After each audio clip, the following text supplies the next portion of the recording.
നമസ്കാരം,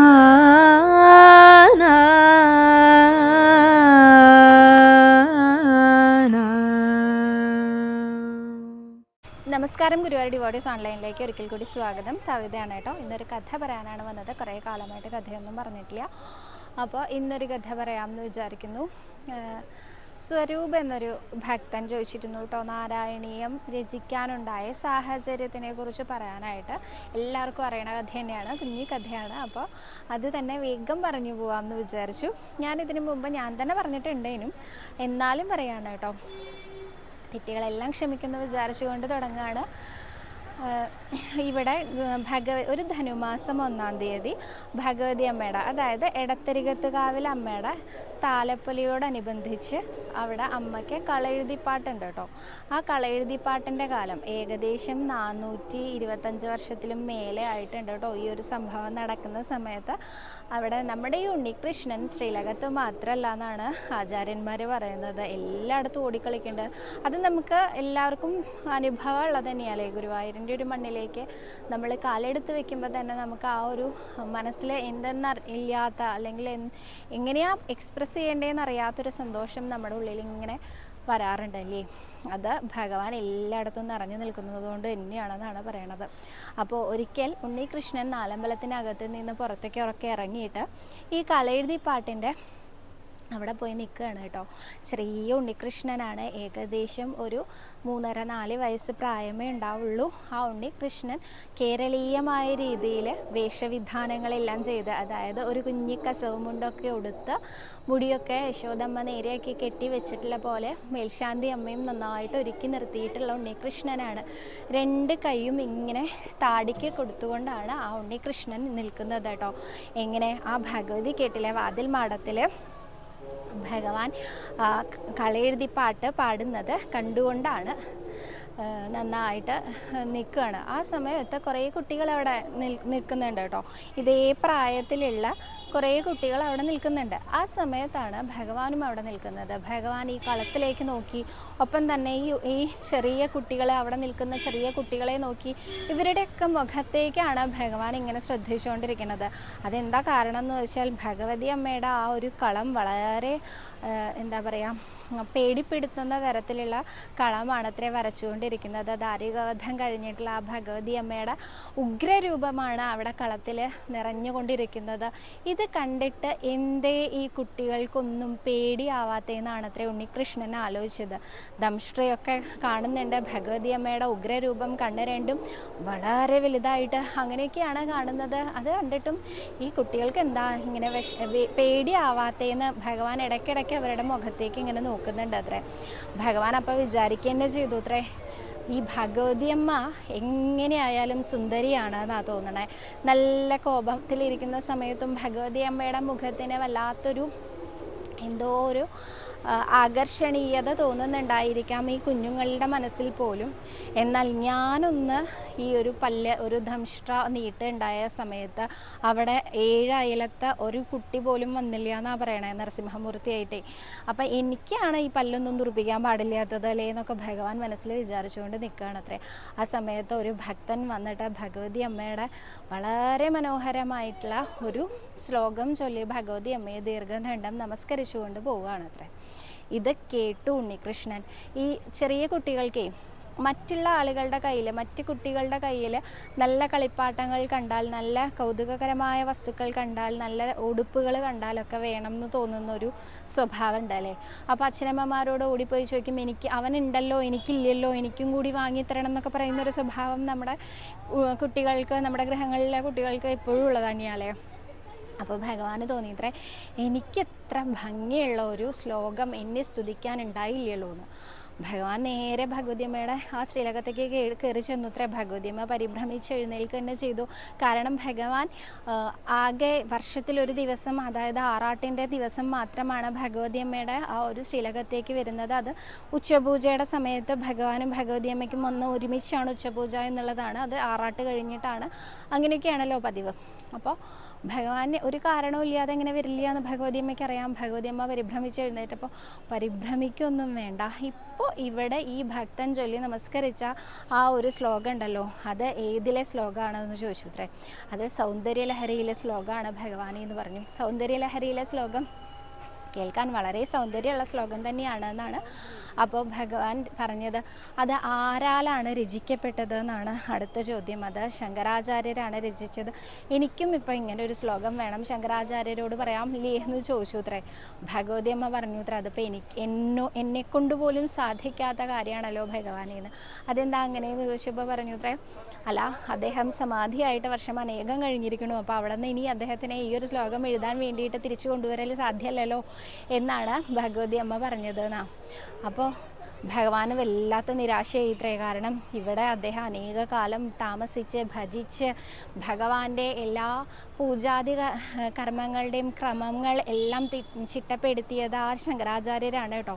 അപ്പോൾ ആ ഒരു കാലഘട്ടത്തിൽ അദ്ദേഹത്തിനോടൊന്ന് പറഞ്ഞാൽ മതിയായിരുന്നു, എനിക്ക് എന്നെ സ്തുതിക്കാൻ നല്ല ശ്ലോകങ്ങളും കൂടി രചിച്ചോട്ടെ എന്ന് മനസ്സിലെ തോന്നിപ്പിച്ചാൽ മതിയായിരുന്നു. അതൊന്നും ചെയ്തില്ല. അതിപ്പോൾ വലിയൊരു നഷ്ടമായല്ലോ എന്ന് ഭഗവാൻ ഇങ്ങനെ ആലോചിച്ചു. ഉണ്ണികൃഷ്ണൻ അപ്പം തന്നെ അതിൻ്റെ ഒരു സൊല്യൂഷനും കിട്ടിയിത്രേ. ഉണ്ണികൃഷ്ണൻ ഭഗവതി അമ്മയോട് ചോദിച്ചു ഇത്രേ, എന്നാൽ ഇപ്പോൾ ഇത്രയും നല്ല കഴിവുള്ള ഒരു ആൾ ആരാണ്, എന്നെ ഇങ്ങനെ സ്തുതിക്കാൻ കഴിയുന്ന ഒരാൾ ആരാണ് എന്ന് ചോദിച്ചു അത്രേ. അത് ചോദിച്ച് കേട്ട ഉടനെ ഭഗവതി അമ്മ പറഞ്ഞു അത്രേ, ഒരാളുണ്ട്, അദ്ദേഹം മേൽപ്പത്തൂർ നാരായണ ഭട്ടതിരിയാണ്, എന്നാൽ പിന്നെ അദ്ദേഹത്തിനെ ഇങ്ങോട്ട് വിളിക്കാം എന്ന് പറഞ്ഞു അത്രേ. അപ്പോൾ ഭഗവതി അമ്മ പറഞ്ഞു അത്രേ, ഈ കവിത്വം ഉണ്ട് എന്നാൽ പോലും കവിത എഴുതുക എന്നൊക്കെ പറഞ്ഞു കഴിഞ്ഞാലേ നമ്മളിങ്ങനെ എന്താ പറയുക, പെട്ടെന്ന് വിചാരിച്ചാൽ ഉടനെ തന്നെ ചെയ്യാൻ പറ്റുന്ന ഒരു കാര്യമല്ലല്ലോ. ഇപ്പോഴത്തെ ഭാഷയിൽ പറയുകയാണെങ്കിൽ ദോശ ചുട്ടെടുക്കുന്നത് പോലെ എളുപ്പമല്ലല്ലോ കവിത എഴുതുക എന്നുള്ളതാണ് പറയണത്. അപ്പോൾ ഈ കവിത എഴുതുക എന്ന് പറഞ്ഞാൽ മനസ്സിന് അത്രയധികം എന്താ പറയുക, ആ ഒരു ശാന്തത വേണം, അതല്ലെങ്കിൽ എന്തെങ്കിലും തരത്തിലുള്ള ദുഃഖം വേണം, എന്നാലൊക്കെയാണ് കവികൾക്ക് കവിത വരുള്ളൂ എന്നാണ് കേട്ടിരിക്കണതെന്ന് പറഞ്ഞു. ഭഗവാൻ പറഞ്ഞു അങ്ങനെയാണെങ്കിൽ അദ്ദേഹത്തിന് എന്താ വെച്ചാൽ അതൊരു ദുഃഖം കൊടുക്കട്ടെ. പൂന്താനപ്പം അങ്ങനെ ഉണ്ടായല്ലോ, അദ്ദേഹത്തിന് വലിയൊരു ദുഃഖം വന്നു, പുത്രദുഃഖം വന്നതിൻ്റെ പേരിലാണ് അദ്ദേഹം ഭഗവാനിലേക്ക് തിരിഞ്ഞതും ഇത്ര വലിയ ഭക്തനായതും എന്നാണല്ലോ. അപ്പോൾ ഭഗവാൻ വിചാരിച്ചു ഇത്ര എന്നാൽ അങ്ങനെ എന്തെങ്കിലും ഇദ്ദേഹത്തിനും ഏൽപ്പിക്കാമെന്ന്. അപ്പോൾ ഭഗവതി അമ്മ അതിനും ഒരു തടസ്സം പറഞ്ഞു. എന്താ പറഞ്ഞത്, ഇദ്ദേഹത്തിന് അങ്ങനെ പ്രിയപ്പെട്ടത് എന്ന് പറയാൻ ആരുമില്ല. അപ്പോൾ ഇദ്ദേഹത്തിന് മക്കള് ഭാര്യ അങ്ങനെ ഒന്നുമില്ല. അദ്ദേഹമാണെങ്കിൽ വളരെ ചെറുപ്പക്കാരനാണ്, ഒരു 27 വയസ്സ് അത്രയൊക്കെ പ്രായമുള്ളൂ. അപ്പോൾ അതുകൊണ്ട് തന്നെ ഒരു ഇത്തിരി തലതിരിവുണ്ട് എന്ന് തന്നെ വേണം കരുതാൻ. അങ്ങനെയുള്ള ഒരു ആളെ ഇങ്ങനെയാണ് ഇപ്പോൾ ഇതിലേക്ക് കൊണ്ടുവരിക നിശ്ചല്യ എന്ന് ഭഗവതി അമ്മ പറഞ്ഞു. പിന്നെ ഇപ്പോൾ ഉള്ളത് എന്താ വെച്ചാൽ അദ്ദേഹത്തിന് ഏറ്റവും കൂടുതൽ അടുപ്പമുള്ളത് അദ്ദേഹത്തിൻ്റെ ഗുരുനാഥനോടാണ്. അപ്പോൾ ആ ഗുരുനാഥനെ ഇങ്ങോട്ട് വിളിച്ചോളൂ എന്നാന്ന് പറഞ്ഞു ഇത്രേ ഭഗവതി അമ്മയോട്. അതിനും തടസ്സമുണ്ട്. എന്താ തടസ്സം, അച്യുത പിഷാരടിയാണ് അദ്ദേഹത്തിൻ്റെ ഗുരുനാഥൻ. അദ്ദേഹം മഹാദേവ ഭക്തനാണ്. അപ്പം അദ്ദേഹത്തിൻ്റെ അടുത്ത് അങ്ങനെ അങ്ങോട്ട് നമുക്ക് ചെന്നിട്ട് വേഗം അങ്ങോട്ട് വിളിച്ചുകൊണ്ട് വരിക എന്ന് പറഞ്ഞാൽ അതും അസാധ്യമാണ്. അപ്പം എന്താ ചെയ്യുക, നിശ്ചല്യ എന്ന് പറഞ്ഞു. അങ്ങനെയാണ് അത്ര അച്യുത പിഷാരടിക്ക് വാതരോഗം നൽകിയത് ഭഗവാൻ. അതികഠിനമായ വാതരോഗം അദ്ദേഹത്തിനെ ബാധിക്കുകയെന്ന് ചെയ്തു കേട്ടോ. അപ്പോൾ ആ സമയത്ത് അന്നത്തെ കാലത്തുണ്ടായിരുന്ന ഒരാചാരമാണ് അത്രയും തീരാവ്യാധി അല്ലെങ്കിൽ മാറാവ്യാധി എന്തെങ്കിലും വരികയാണെങ്കിൽ അത് മന്ത്രപൂർവം ഒഴിഞ്ഞ് ഒരു പ്രതിമയിലേക്ക് ആവാഹിച്ച് ആ പ്രതിമ ഒരാൾക്ക് ദാനം ചെയ്യുകയാണെങ്കിൽ ആ ദാനം സ്വീകരിക്കുന്ന വ്യക്തി ആ ദാനത്തോടു കൂടി തന്നെ ഒരു അസുഖത്തെയും സ്വീകരിക്കും എന്നുള്ളതാണ് അത്രേ ചടങ്ങ്. അങ്ങനെയുള്ള അപ്പോൾ ഇതാരെങ്കിലും ഇങ്ങനെ അറിഞ്ഞുകൊണ്ട് സ്വീകരിക്കുമോ ചോദിച്ചാൽ അന്നത്തെ കാലത്തെ ബ്രാഹ്മണരെ അനേകം വയസ്സായിട്ട് 96, 97, 100 വയസ്സൊക്കെ ആയിട്ട് ഇരിക്കുന്ന ആളുകൾ, അവർക്ക് ഇനി ജീവിതത്തിൽ മരണം മാത്രമേ സ്വീകരിക്കാനുള്ളൂ എന്നുള്ള ആളുകൾ അനേകം ജപങ്ങളും മുറജപങ്ങളെല്ലാം നടത്തുന്ന അവരെ ഈ ഒരു അസുഖം വാങ്ങാറുണ്ട്, ദാനമായിട്ട് സ്വീകരിക്കാറുണ്ട്. കാരണം ഇനിയിപ്പോൾ അവർക്ക് അങ്ങനെ മരിക്കേ വേണ്ടൂ എന്നുള്ളതുകൊണ്ട്. അപ്പം അങ്ങനെ ഒരു ചടങ്ങിലൂടെ ഇദ്ദേഹത്തിൻ്റെ ഈ ഒരു വാതരോഗം മാറ്റാനായിട്ട് പണ്ഡിതന്മാർ ഉപദേശിക്കുകയും അതിന് വേണ്ട കാര്യങ്ങളെല്ലാം ചെയ്യുകയും ചെയ്തു. അങ്ങനെ ആ സമയത്ത് ഇനി ദാനം സ്വീകരിക്കാനുള്ള ആൾക്ക് ഇങ്ങോട്ട് വന്ന പലകയിലിരിക്കാം എന്ന് പറഞ്ഞ സമയത്താണത്രേ മേൽപ്പത്തൂര് കുളിച്ച് തട്ടുകൊടുത്ത് വന്ന് ദാനം സ്വീകരിക്കാൻ അവിടെ ഇരിക്കുന്നത്. അത് കണ്ടു അച്യുത പിഷാരടി. അദ്ദേഹത്തിന് വളരെയധികം സങ്കടമായി. കാരണം അദ്ദേഹത്തിന് 60-നോടടുത്ത് പ്രായമുണ്ട്. ഇനിയിപ്പോൾ അദ്ദേഹം മരിച്ചു പോയാലും ഇത്രയേ ഉള്ളൂ, ഈ 27 വയസ്സുകാരൻ ഇത് വാങ്ങുകയോ, ഇദ്ദേഹത്തിന് ഒരുപാട് കഴിവുകളുള്ള ശിഷ്യനാണ്, അദ്ദേഹത്തിന് ഇനിയും ഒരുപാട് കാര്യങ്ങൾ ചെയ്തു തീർക്കാനുണ്ട്. അങ്ങനെ ഒരാൾക്ക് ഈ ഒരു വാതരോഗം നൽകുന്നത് ശരിയല്ല എന്ന് അച്യുത പിഷാരടിക്ക് തോന്നി. അരുതേ അരുതേ എന്ന് അദ്ദേഹം പറയുന്നുണ്ടെങ്കിലും അത് ചെവിക്കൊള്ളാതെ ഇരു കൈയും നീട്ടി എൻ്റെ ഗുരുനാഥന് സുഖമാവണം എന്ന് കരുതി ഈ വാതരോഗം സ്വീകരിക്കുകയുണ്ടായി മേൽപ്പത്തൂർ. അങ്ങനെയാണ് അദ്ദേഹത്തിന് വാതരോഗം വന്നത് അത്രേ. ഈ വാതരോഗം വന്നിട്ട് അദ്ദേഹം കുറച്ച് രക്തവാദം എന്ന് പറയുന്നതാണ്, ഇടയ്ക്കിടയ്ക്ക് വേദനകൾ വരും, വളരെ കഠിനമായ രീതിയിൽ വേദന അനുഭവപ്പെടും. അങ്ങനെ അദ്ദേഹം വേദന സഹിച്ചു കൊണ്ടിരിക്കുന്ന സമയത്ത് അദ്ദേഹം സമകാലീനനായിരുന്ന ഒരാളാണ് എഴുത്തച്ഛൻ ത്രേ. എഴുത്തച്ഛൻ അദ്ദേഹത്തിനോട് പറഞ്ഞു ത്രേ, മീൻ തൊട്ട് കൂട്ടുകയല്ലേ തിരുമേനി, ഇതിനൊരു പരിഹാരം എന്ന് ചോദിച്ചു എന്നാണ് പറയണേ. മീൻ തൊട്ട് കൂട്ടുക എന്ന് പറഞ്ഞാലേ അന്നത്തെ കാലത്ത് ബ്രാഹ്മണർക്ക് ഒരു കാരണവശാലും നോൺ വെജിറ്റേറിയൻ ആഹാര സാധനങ്ങളൊന്നും തന്നെ സ്വീകരിക്കാൻ പാടില്ലാത്ത കാലമാണ്. ആ സമയത്താണ് പറയുന്നത് മീൻ തൊട്ട് കൂട്ടുകയല്ലേ എന്ന്. എന്നാൽ കവിത്വം ഒട്ടും കുറവല്ലാതിരുന്ന എഴുത്തച്ഛൻ ഉദ്ദേശിച്ചത് എന്താണെന്ന് മേൽപ്പത്തൂരിന് കൃത്യമായി മനസ്സിലായി എന്നാണ് പറയുന്നത്. അത് മറ്റൊന്നുമായിരുന്നില്ല, മത്സ്യാവതാരം തൊട്ട് ഭഗവാനെ വർണ്ണിച്ചുകൂടെ എന്നാണ് അദ്ദേഹത്തിൻ്റെ ചോദ്യം ഉണ്ടായിരുന്നത്. എന്നാൽ പിന്നെ അങ്ങനെ തന്നെ ആവട്ടെ എന്ന് കരുതി മേൽപ്പത്തൂര് ചന്ദനക്കാവ് എന്ന് പറയുന്ന സ്ഥലത്താണ് അദ്ദേഹത്തിൻ്റെ സ്വഗൃഹം. അദ്ദേഹം അവിടെ നിന്ന് ഗുരുവായൂരിലേക്ക് പുറപ്പെട്ടു. ഗുരുവായൂരിൽ വന്നിട്ട് അദ്ദേഹം വന്ന ഉടനെ പിറ്റേ ദിവസം തന്നെ കവിത എഴുതി കളയാമെന്നൊന്നും അദ്ദേഹത്തിന് തോന്നിയിട്ടില്ല കേട്ടോ. അദ്ദേഹം വന്ന സമയത്ത് ഭഗവാനെ തൊഴും കുളിക്കും, അമ്പലക്കുളത്തിലൊക്കെ കുളിച്ച് തൊഴുത് വാതരോഗം കൊണ്ട് ബുദ്ധിമുട്ട് അനുഭവിക്കുന്ന രീതിയിൽ തന്നെയാണ് അദ്ദേഹം തൊഴാറുള്ളതൊക്കെ കേട്ടോ. അങ്ങനെ വന്ന് തൊഴുത് ആ സമയത്ത് വടക്കേ കോട്ടിൽ നിന്നാണ് ഗുരുനാഥൻ ആചാര്യൻ പറഞ്ഞു കേട്ടിട്ടുള്ളത്, ആനകളെയൊക്കെ തളയ്ക്കുന്ന ആ വടക്ക് വശത്തായിട്ട് പൂന്താനം, അദ്ദേഹവും ഈ സമകാലീനൻ തന്നെയായിരുന്നു, പൂന്താനം ഇരുന്ന് ഭാഗവത പ്രഭാഷണം നടത്തുത്രേ. അനേകം ഭക്തജനങ്ങൾ അദ്ദേഹത്തിൻ്റെ മുമ്പിൽ നിരന്നിരിക്കാറുണ്ട്. അദ്ദേഹത്തിൻ്റെ ആ ഒരു കഥാവതരണ ശൈലി കാരണമാണ് അത്രേ അങ്ങനെ ഇരിക്കുന്നത്. കാരണം അദ്ദേഹം വളരെ ലളിതമായ രീതിയിൽ എല്ലാവർക്കും മനസ്സിലാവാൻ പാകത്തിന് കഥകൾ ഇങ്ങനെ പറയുന്ന ചെയ്യും.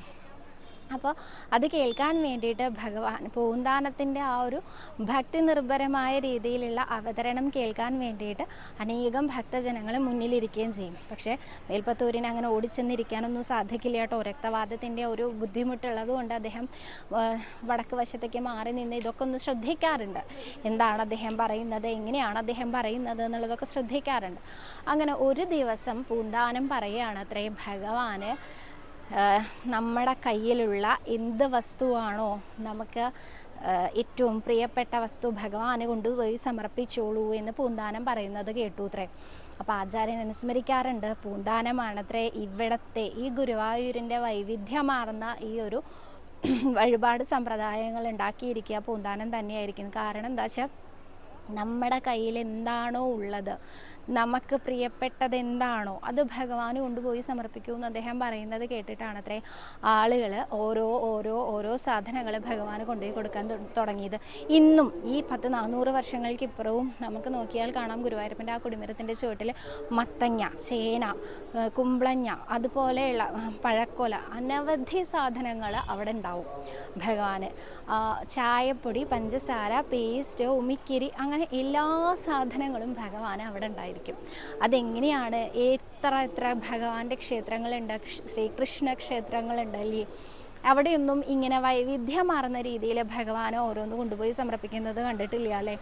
അത് പൂന്താനം പണ്ട് പറഞ്ഞതിൻ്റെ അടിസ്ഥാനത്തിലായിരിക്കണം അത്രേ ഭക്തജനങ്ങൾ ഇങ്ങനെ വരുന്ന സമയത്ത് ഭഗവാന് തൻ്റെ കയ്യിലുള്ള വസ്തു എന്താണോ അത് സമർപ്പിക്കുക എന്നുള്ളത് ചിന്തിക്കാൻ തുടങ്ങിയതും. അതാണത്രേ ഇന്നും നിലനിൽക്കുന്നതും. അങ്ങനെ നോക്കുകയാണെങ്കിൽ അതുപോലെ തന്നെ ആയിരിക്കണം മേൽപ്പത്തൂരും ചെയ്യേണ്ടതെന്ന് അദ്ദേഹത്തിന് തോന്നി. അദ്ദേഹം വിചാരിച്ചു, എൻ്റെ കയ്യിലിപ്പോൾ എന്താ ഉള്ളത്, എൻ്റെ കയ്യിലിപ്പോൾ ഒന്നുമില്ല, എൻ്റെ കയ്യിലിപ്പോൾ എന്താ ഉള്ളത്, ഈ വാതരോഗമാണുള്ളത്. ഈ വാതരോഗം ഞാനിപ്പോൾ ഭഗവാനോട് എടുത്തോളാൻ പറയാൻ പറ്റുമോ? ഒന്നാമത് അത് എൻ്റെ അല്ല, ഞാൻ ഗുരുനാഥൻ്റെ നിന്ന് സ്വീകരിച്ചതാണ്. രണ്ടാമത് എനിക്കതിന് തീരെ ഇഷ്ടമില്ല.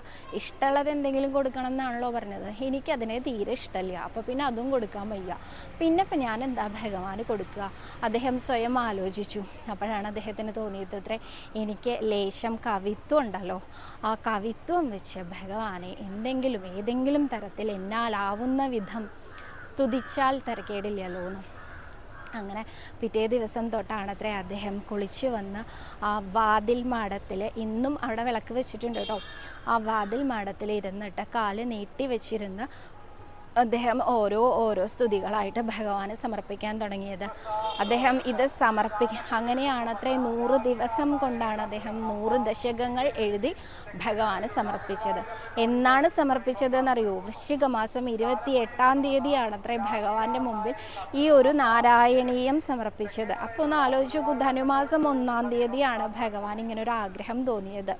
ഒരു വർഷക്കാലം തന്നെ തികച്ചെടുത്തു ഭഗവാന്റെ കയ്യിലേക്ക് ഈ നാരായണീയം കിട്ടാനായിട്ട്.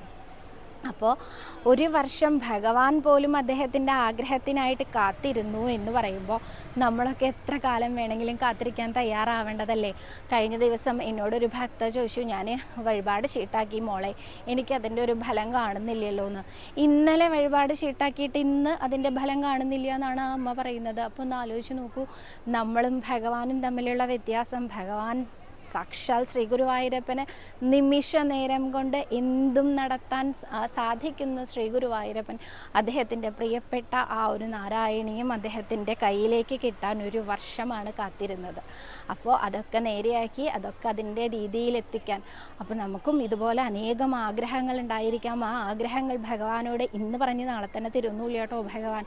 അതൊക്കെ അതിൻ്റേതായ സമയം വരുമ്പോൾ വേണ്ട വിധം ഭഗവാൻ നേരെയാക്കി തരുന്നത് ചെയ്യും. വിശ്വാസം കൈവിടാതെ ഓരോരുത്തരും പ്രാർത്ഥിക്കുക. അപ്പോൾ പിന്നെ ഈ നാരായണീയം അദ്ദേഹത്തിൻ്റെ കയ്യിൽ കിട്ടിയപ്പോൾ ഭഗവാനുണ്ടായ ഒരു സന്തോഷം ആചാര്യൻ പറഞ്ഞു കേട്ടിട്ടുണ്ട്. ഭഗവാൻ അനുഗ്രഹിക്കാൻ പോലും മറന്നുപോയി, അത്രയധികം സന്തോഷത്തോടു കൂടിയിട്ടാണ് അത്ര ഈ നാരായണീയം സ്വീകരിച്ചത്. അങ്ങനെയുള്ള ഭഗവാന്റെ പ്രിയപ്പെട്ട നാരായണീയം നമ്മൾ ഓരോരുത്തർക്കും വായിക്കാൻ സാധിക്കട്ടെ. അതിലെ ഓരോ വരികളും മനസ്സിലാക്കാൻ സാധിക്കട്ടെ. ശ്രീ ഗുരുവായൂരപ്പനെ സന്തോഷമാവട്ടെ, നമ്മളിൽ അനുഗ്രഹം നമുക്ക് തരുന്ന ചെയ്യട്ടെ ഭഗവാൻ. അപ്പോൾ അത്രയേ ഉള്ളൂ കേട്ടോ നാരായണീയത്തിനെ കുറിച്ച്.